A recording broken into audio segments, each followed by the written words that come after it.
Finding out you have diabetes can be scary, but don't panic. People with diabetes can live long, healthy lives. Sure, let's go over some basics. This is diabetes. Made simple. When we eat, food travels to the stomach. Food is made up of three basic nutrients: carbohydrates, proteins, and fats. During digestion, carbohydrates are broken down into sugar, otherwise known as glucose. Here's a quick fact. Carbohydrates include foods such as bread, rice, pasta, potatoes, fruit, milk, and yogurt. In a normal digestive process, sugar travels from the stomach, through the bloodstream, to your body's muscle and fat cells. However, sugar can't enter these cells without the help of a special hormone called insulin, which is produced by the pancreas. Insulin acts like a key, unlocking the doors to the muscle and fat cells and allowing the sugar to enter.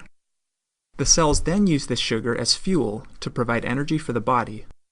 When this process is functioning properly, sugar entering the bloodstream from the stomach is able to exit the bloodstream at the muscle and fat cells. In this manner, the body is able to regulate the concentration of sugar in the bloodstream. Now let's see what happens in a person with diabetes. Sugar enters the bloodstream, but one of two things happens. Either the pancreas does not produce a sufficient quantity of insulin to match the sugar entering the bloodstream, or the body cells do not respond to the insulin that the body is producing. In both cases, the result is the same. Cell doors remain closed, causing sugar to get backed up in the bloodstream. As a result, blood sugar levels rise.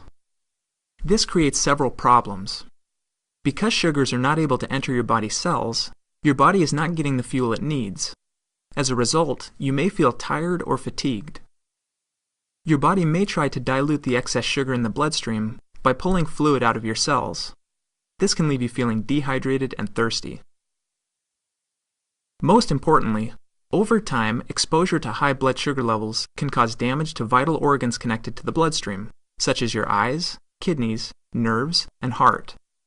If not controlled properly, diabetes can lead to serious complications, such as blindness, amputation, kidney failure, heart attack, and stroke. In order to avoid these complications, people with diabetes must take steps to keep their blood sugar levels in a normal range. One way to do this is through diet. By reducing the amount of carbohydrates you eat in a single meal or snack, you can regulate the amount of sugar entering the bloodstream and prevent your body's insulin supply from becoming overwhelmed. This may mean limiting high-sugar foods such as cake, pie, candy, and soda. You know which ones. Another way to regulate blood sugar is through exercise. Physical activity makes your body's muscle and fat cells more receptive to insulin.